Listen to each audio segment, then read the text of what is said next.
प्रिय पाठकों, आप सभी का मेरे इस चैनल में फिर से स्वागत है। आज मैं आप लोगों के बीच गजानन माधव मुक्तिबोध द्वारा रचित कविता एक अरूप शून्य के प्रति लेकर प्रस्तुत हुआ हूँ। चलिए, हमेशा की तरह कविता के पाठन एवं व्याख्यान से पहले कविता से जुड़ी चंद बातों को जान लेते हैं। प्रयोगवादी कवि गजानन माधव मुक्तिबोध की यह कविता प्रतीक रूप में कही गई है। इसमें अरूप शून्य वास्तव में आकाश है, जिसका वैसे तो कोई अस्तित्व नहीं है, पर उससे होने वाले दिन रात को उसके दो कानों के रूप में माना गया है। इस प्रकार इस कविता में मानवीकरण अलंकार का पर्याप्त और सफल प्रयोग किया गया है। इसमें अरूप शून्य की आंखें एक जलते हुए तथा चक्कर काटते हुए पिंड के समान कही गई है, जिनके पुतलियों का रंग लाल है। यद्यपि अरूप शून्य का कोई अस्तित्व नहीं है, फिर भी उसकी सत्ता बहुत बड़ी तथा असीमित है। सभी लोग उसे मानते हैं और उसके होने का विश्वास भी करते हैं। वह अरूप शून्य एक दूसरे के विपरीत है, फिर भी उन दोनों में भी अरूप शून्य की सत्ता विद्यमान है। अरूप शून्य में यद्यपि निराकार ईश्वर की सभी विशेषताएं उपस्थित है, फिर भी कवि को उसकी आवश्यकता नहीं है, क्योंकि कवि केवल साकार का उपासक है। तो इस प्रकार कवि ने इस कविता में शून्य के प्रति अपनी भावनाओं को व्यक्त किया है। तो चलिए कविता के पाठन की ओर बढ़ते हैं। रात और दिन तुम्हारे दोनों कान है लंबे चौड़े, एक बिल्कुल सियाह दूसरा कतई सफेद। हर 10 घंटे में करवट एक बदलते हो, एक न एक कान ढांकता है आसमान। और इस तरह जमाने के शुरू से आसमानी शीशे के पलंग पर सोए हो। आइए पंक्तियों के प्रसंग की ओर बढ़ते हैं। प्रस्तुत काव्य पंक्तियां प्रयोगवादी एवं अज्ञेय द्वारा संपादित 4 सप्तक के कवि गजानन माधव मुक्तिबोध की कविता एक अरूप शून्य के प्रति से ली गई है। इन पंक्तियों के माध्यम से मुक्तिबोध जी ने शून्य का परिचय दिया है। चलिए पंक्तियों की व्याख्या की ओर बढ़ते हैं। मुक्तिबोध जी कहते हैं कि हे शून्य, रात और दिन तुम्हारे 2 कान हैं। ये कान लंबे चौड़े हैं। इनमें एक कान पूरी तरह से काला है और दूसरा कान पूरी तरह से श्वेत रंग का है। अर्थात काला कान रात का प्रतीक और श्वेत कान दिन का है। हर 10 घंटे बाद तुम करवट बदलते हो। हे रूपहीन शून्य, तुम्हारे 2 कानों में से कोई एक कान आकाश को ढकता है। इस प्रकार समय के आरंभ से ही तुम आकाश रूपी पलंग पर सोए हो, जो कांच के समान पारदर्शी है, जिसमें से आर पार देखा जा सकता है। तुम आकाश रूपी कांच के ऐसे पलंग पर सोए हो जो कभी भी टूट सकता है। इन पंक्तियों में अगर हम विशेष की बात करें तो विभिन्न शब्दों में अनुप्रास तथा रूपक अलंकार का प्रयोग किया गया है। साथ ही सरल और सुबोध खड़ी बोली हिंदी का प्रयोग इन पंक्तियों में हुआ है। चलिए अगली पंक्ति की ओर बढ़ते हैं। पंखदार कीरों से बेचैन तुम्हारे कानों के बालों पर बैठते, भिन भिनाते चक्कर काटते, अटूट है लेकिन नींद, खुली आंख लगातार नींद, आंखें धुंधला सा नेब्यूला, एक एक आंख में लाल लाल पुतलियां, पुतलियां कैसी, बुलबुलों की भांति जो बनती बिगड़ती है, फिर उठ बैठती है। इसलिए कोटि कोटि कनिकाओं के बावजूद कुछ नहीं दिखता। एक एक पुतली में लाख लाख दृष्टियां, असंख्य दृष्टिकोण बनते बिगड़ते। इसलिए तुम सर्वज्ञ हो नींद में। तो चलिए पंक्तियों के प्रसंग की ओर बढ़ते हैं। इन पंक्तियों के माध्यम से मुक्तिबोध जी ने अरूप शून्य के एक कान पर बैठने वाले कीड़ों और उन्हें भिनभिनाने का चित्रण किया गया है। तो चलिए पंक्तियों की व्याख्या करते हैं। कवि यहां कहते हैं कि तुम्हारे दोनों कानों में से एक कान आकाश को ढक लेता है। इस प्रकार समय के आरंभ से ही तुम आसमान रूपी कांच के बने पलंग पर सोए हुए हो। तात्पर्य यह है कि समय आरंभ से ही अरूप शून्य कांच के बने पलंग पर सोता आया है। आकाश के नीचे स्थित चीखने के शब्द पंखों वाले कीड़ों से व्याकुल तुम्हारे कानों के बालों के ऊपर बैठने वाले और भिन्न भिन्न शब्द करने वाले भौड़े चक्कर काटते रहते हैं। अरूप शून्य इतने भी कभी न टूटने वाली नींद लेता रहता है और उसकी आंखें लगातार खुली रहती है। तात्पर्य यह है कि वह रूप रहित शून्य लगातार सोता रहता है। इस शून्य के बालों पर बैठने वाले कीड़ों को उड़ाने के लिए हिलने वाले कानों के शब्द से उसकी नींद नहीं टूटती। उस अरूप शून्य की आंखें कैसी है, इस प्रश्न का उत्तर स्वयं ही देते हुए कवि मुक्तिबोध जी कहते हैं कि अरूप शून्य की वे आंखें एक धुंधले और जलते हुए तथा चक्कर काटते पिंड के समान है। इस अरूप शून्य की प्रत्येक आंख में लाल लाल अर्थात लाल रंग की बहुत सी पुतलियां हैं। मुक्तिबोध जी स्वयं ही प्रश्न करते हैं कि उस अरूप शून्य की आंखों की पुतलियां कैसी है। वे पुतलियां लगातार बनते और बिगड़ते पानी के बुलबुलों के समान है। बुलबुलों के समान लगातार बनती और बिगड़ती रहती है, यह स्पष्ट है। नष्ट होने के बाद बुलबुला फिर से उठकर बैठ जाता है, फिर नष्ट हो जाता है। यही कारण है कि उस अरूप शून्य की आंखों में करोड़ों पुतलियां जो होने जाता है नष्ट हो जाता है। यही कारण है कि उस अरूप शून्य की आंखों में करोड़ों पुतलियां होने पर भी उसे कुछ भी दिखाई नहीं देता। वैसे उस अरूप शून्य के अंगों की एक एक पुतलियों में लाखों दृष्टियां हैं। इस प्रकार उसके दृष्टिकोण में लाखों हैं जो बनते बिगड़ते रहते हैं। हे अरूप शून्य, तुम सोते रहने पर भी सभी कुछ जानने वाले हो। ऐसा कहकर कवि यहाँ शून्य का आह्वान करते हैं। तो में अगर हम विशेष की बात करें तो यहाँ सरल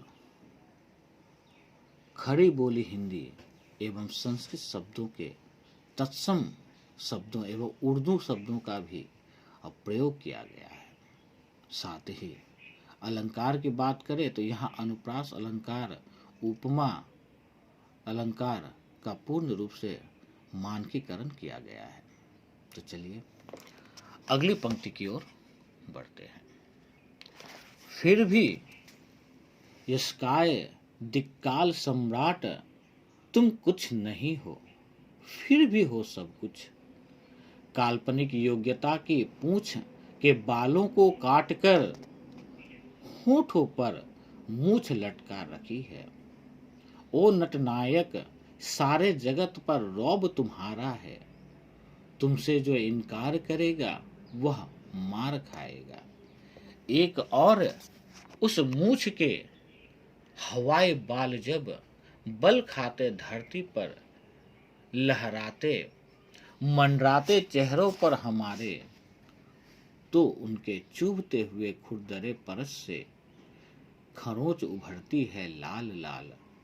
और हम कहते हैं कि नैतिक अनुभूति हमें कष्ट देती है। बिल्कुल झूठी है सठियाई कीर्ति यह तुम्हारी। तो चलिए पंक्तियों के प्रसंग की ओर बढ़ते हैं। इन पंक्तियों के माध्यम से मुक्तिबोध जी ने अरूप शून्य की प्रतिष्ठा और विशेष पदवी का वर्णन किया है। तो चलिए पंक्तियों की व्याख्या की ओर बढ़ते हैं। कवि यह कहते हैं कि हे यश रूपी शरीर वाले अरूप शून्य, सोते रहने पर भी आप दिशाओं और समय के सबसे बड़े राजा हैं। वैसे तुम कुछ भी नहीं होते हुए भी तुम सब कुछ हो। तुम्हारी मूंछ काल्पनिक योग्यता की है। तुम उस पूंछ के बालों को अपने मुंह पर मूंछ के रूप में लटका लेते हो। इस प्रकार तुम सभी नटों अर्थात नाटक करने वालों के नेता या स्वामी हो। इस प्रकार तुम्हारा पूरे संसार पर बहुत अधिक प्रभाव और अधिकार है। मुक्तिबोध जी आगे कहते हैं कि हे अरूप शून्य, जो मनुष्य तुमको नहीं मानता है उसकी तुम पिटाई करती हो। तात्पर्य यह है कि तुम उसे मारोगे, कष्ट दोगे। उस अरूप शून्य के जो कल्पित बाल हैं, जिस समय अकड़ते और ऐंठते हुए धरती के ऊपर लहराते हैं, तब उनका चुभते हुए खुरदरे स्पर्श के कारण धरती पर रहने वालों और तुम्हें न मानने वालों के चेहरे पर लाल लाल खरोंच उभर आती है। तात्पर्य यह है कि उन्हें बहुत कष्ट होता है। हम यह नहीं कहते कि तुम्हारी मूंछों के चुभते हुए बाल हमें कष्ट दे रहे हैं। इसके विपरीत हम कहते हैं कि हमारा अनुभव ही हमें कष्ट दे रहा है। तुम्हारी कीर्ति पूरी तरह झूठी है। जिस प्रकार 60 वर्ष की आयु वाला व्यक्ति पागल के समान हो जाता है, उसी प्रकार तुम्हारी कीर्ति भी पागल के प्रलाप अर्थात बकवास के समान है। इन पंक्तियों में अगर हम विशेष की बात करें तो यहाँ पुनरुक्ति अलंकार का प्रयोग किया गया है। यहाँ विभिन्न शब्दों का मानवीकरण करते हुए सरल सुबोध खड़ी बोली हिंदी के साथ संस्कृत उर्दू के शब्दों का प्रयोग हुआ है। तो चलिए अगली पंक्ति की ओर बढ़ते हैं। पर तुम भी खूब हो, देखो तो प्रतिपल तुम्हारा ही नाम जपती हुई, लार टपकाती हुई आत्मा की कुतिया स्वार्थ सफलता के पहाड़ी ढाल पर चढ़ती है हाँपती आत्मा की पुतलिया। राह का हर कोई कुत्ता जिसे छेड़ता है छींकता, लेकिन तुम खूब हो। सूनेपन के हींड में अंधियारी डूब हो। मान अस्तित्व का इतना बड़ा अस्तित्व, ऐसे घुप अंधेरे का इतना तेज उजाला।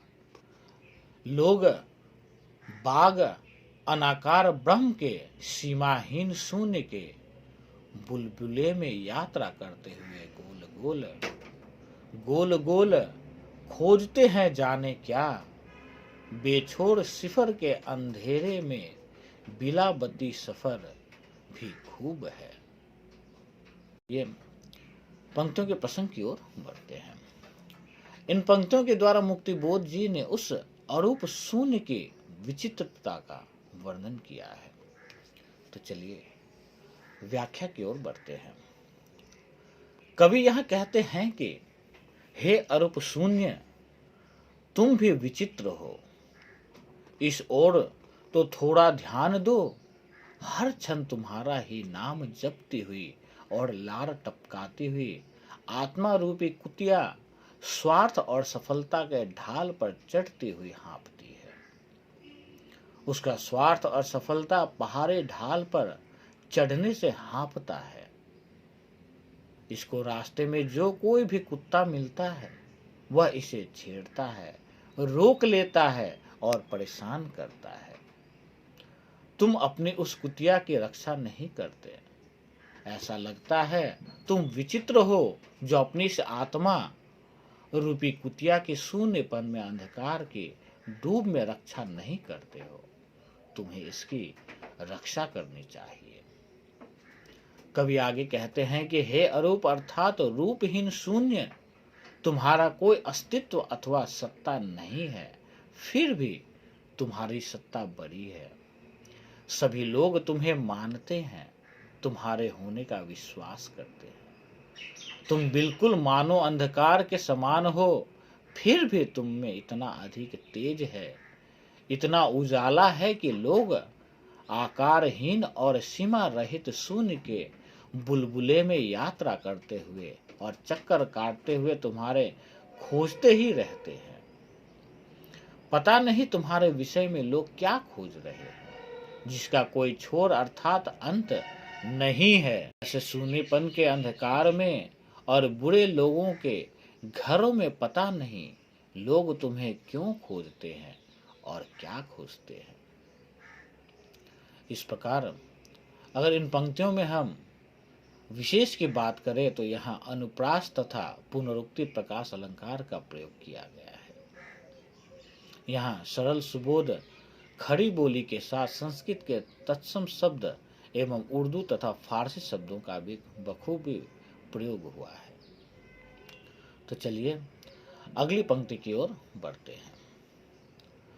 और तुम भी खूब हो, दोनों ओर पैर फंसा रखे हैं।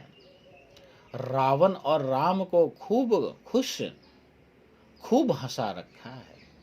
सृजन के घर में तुम मनोहर शक्तिशाली विश्वात्मक फैंटेसी, दुर्जनों के भवन में प्रचंड शौर्यवान अंट संट वरदान, खूब रंगदारी है, तुम्हारी नीति बड़ी प्यारी है। विपरीत दोनों दूर छोड़ो द्वारा पूज कर, स्वर्ग के पुल पर चुंगी के नाकेदार, भ्रष्टाचारी मजिस्ट्रेट, रिश्वतखोर थानेदार।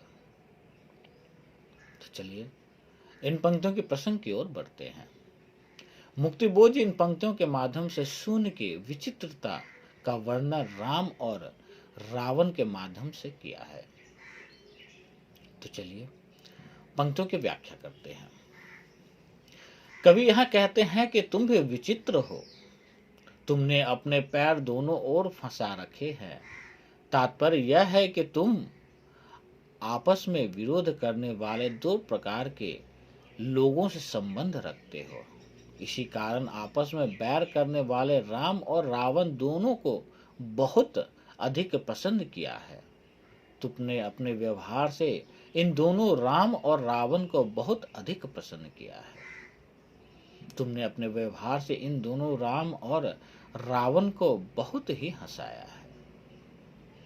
नवनिर्माण के घर में मन को हरने वाले तुम शक्तिशाली व्यक्ति हो। तात्पर्य यह है कि तुमने निर्माण करने वालों का मन मोह लिया है। तुम बुरे लोगों के घर में एक ऐसे व्यंग्य रचना हो जो विश्व में व्याप्त और संबंधित है। कवि आगे कहते हैं कि हे अरूप शून्य अर्थात निराकार ईश्वर, तुम अत्यधिक शक्ति वाले शौर्य के स्वामी हो। तुम्हारी शूरता और वीरता बहुत शक्तिशाली है। इसी कारण तुम अपने भक्तों को परस्पर विरोधी वरदान देते हो जो किसी भी बुद्धिमान की समझ में नहीं आते हैं। तुम्हारी दादागिरी बहुत अच्छी तरह से चल रही है। तुमने जो नीति बनाई है वह सभी को बहुत प्रिय लगती है। तुम एक दूसरे से दूर, एक दूसरे के विरोधी जो सिरे अर्थात अंतिम भाग है उनके द्वारा तुम पूजे जाते हो। एक दूसरे का विरोध करने वाले भी तुम्हारी पूजा करते हैं, तुम्हें आदत देते हैं। स्वर्ग रूपी जो पुल है उस पर एक कर अर्थात टैक्स वसूल करने के लिए अधिकारी बनाया गया है। जो तुम्हें टैक्स के रूप में धन देता है, उसी को तुम स्वर्ग में जाने देते हो। तुम ऐसे न्यायाधीश हो जो भ्रष्ट आचरण करता है। तुम रिश्वत लेने वाले थानेदार हो। इस प्रकार हम यहाँ अलंकार की बात करें तो यहाँ विरोधाभास अलंकार का प्रयोग किया गया है। सरल सुबोध हिंदी के साथ साथ संस्कृत के तत्सम शब्द, अंग्रेजी एवं फारसी शब्दों का भी बखूबी प्रयोग किया गया है। तो चलिए अगली पंक्ति की ओर बढ़ते हैं। ओरे निराकार शून्य महान विशेषताएं मेरे सब जनों की तूने उधार ली। नीच को संवार लिया, नीच को अशेष किया। यशकाय बन गया निरंतर तिरोहित, यशोरूप रह गया सर्वज्ञ आविर्भूत। सही साँझ कनबद वृक्ष पास, मंदिर चबूतरे पर बैठकर जब कभी देखता हूँ तुझको, मुझे याद आते हैं भयभीत आंखों के हंस व घाव भरे कबूतर। मुझे याद आते हैं मेरे लोग, उनके सब हृदय रोग। घुप अंधेरे घर, पीली पीली चीता के अंगारों जैसे पर। मुझे याद आती है भगवान राम की सबरी, मुझे याद आती है लाल लाल जलते हुए ढिबरी। मुझे याद आता है मेरा प्यारा प्यारा देश, लाल लाल सनहला आवेश। लिए पंक्तियों के प्रसंग की ओर बढ़ते हैं। इन पंक्तियों के द्वारा मुक्तिबोध जी ने निराकार ईश्वर अथवा ब्रह्म पर व्यंग किया है। तो चलिए पंक्तियों की व्याख्या करते हैं। कवि यह कहते हैं कि हे तुच्छ बिना आकार वाले शून्य अर्थात निराकार ईश्वर या ब्रह्म, मेरे अर्थात संसार में रहने वाले और ब्रह्म को न मानने वाले लोगों की जितनी भी बड़ी बड़ी विशेषताएं थी वे सभी तुमने उधार ले ली। तात्पर्य यह है कि निराकार ब्रह्म ने संसार के लोगों की बुराइयां या अच्छाइयां उधार ले ली है। उसमें वे सभी बुराइयां या अच्छाइयां हैं। इस प्रकार तुमने अपने आप को सजा लिया या यूं कहें कि पूर्ण बना लिया है। इस प्रकार तुमने अपने आप को अशेष अर्थात पूर्ण कर लिया है। हे ब्रह्म, तुम यश रूपी शरीर वाले हो, तुम्हारा यश ही तुम्हारा शरीर है। तुम पूर्ण शरीर वाले नहीं हो, तुम बहुत अधिक समय से छिपे हुए हो। तुम्हें किसी ने देखा नहीं है, तुम्हारा यश रूपी शरीर ही सभी जगह प्रकट रह गया। तात्पर्य यह है कि तुम्हारा यश ही सब जगह है, तुम कहीं भी नहीं हो। कभी आगे कहते हैं कि शाम होते ही कदम के पेड़ के पास और मंदिर के चबूतरे पर बैठकर मैं कभी तुझको देखता हूँ, तब मुझे डरी हुई आंखों वाले हंस और घावों से भरे हुए कबूतर याद आते हैं। इसके साथ ही मुझे अपने लोगों और उनके हृदय संबंधी रोगों का स्मरण आता है। मेरे घर के घना अंधकार है, उसमें पीले रंग के चिता के अंगारों के समान दृश्य याद आता है। मुझे भगवान राम से संबंधित सबरी नाम की भिलनी याद आती है। मुझे अपने घर में लाल प्रकाश करने वाली ढिबरी याद आती है। यहाँ रहकर मुझे अपना प्रिय देश याद आता है। इसके कारण लाल रंग तथा सोने के समान पीले रंग का आवेश अर्थात जोश याद आता है। इस प्रकार इन पंक्तियों में अगर हम अलंकार की बात करें तो यहाँ अनुप्रास तथा विप्सा अलंकार का प्रयोग हुआ है। साथ ही संस्कृत के तत्सम शब्दों के साथ सरल खड़ी बोली का भी प्रयोग हुआ है। तो चलिए अगली पंक्ति की ओर बढ़ते हैं। अंधा हूँ, खुदा के बंदों का बंदा हूँ बावला, परंतु कभी कभी अनंत शौर्य संध्या में शंका के काले काले मेघ सा, काटे हुए गणित की तिर्यक रेखा सा, सरीसृप शक सा, मेरे इस सांवले चेहरे पर कीचड़ के धब्बे हैं, दाग हैं, और इस फैली हुई हथेली पर जलती हुई आग है। अग्नि विवेक की नहीं नहीं वह तो है ज्वलंत सरसीज, जिंदगी के दलदल कीचड़ में फंसकर, वक्ष तक पानी में फंसकर मैं वह कमल तोड़ लाया हूँ, भीतर से इसीलिए गीला हूँ। पंख से आवृत स्वयं में घनीभूत, मुझे मेरी बिल्कुल जरूरत नहीं है। तो चलिए इन पंक्तियों के प्रसंग की ओर बढ़ते हैं। इन पंक्तियों के द्वारा कवि ने उस अरूप शून्य अथवा निराकार ब्रह्म के विषय में अपना विचार व्यक्त किया है। तो चलिए पंक्तियों की व्याख्या की ओर बढ़ते हैं। कवि यहाँ कहते हैं कि मैं आधा हूं, अर्थात ज्ञानहीन हूं। मैं ईश्वर के भक्तों से लिए गए चंदे के समान हूं। मैं ईश्वर भक्तों का भक्त हूं। मैं पागल हूं। कभी कभी मैं सांझ के अंतरहीन सौर्य के शंका के काले रंग के बादल के समान हूं।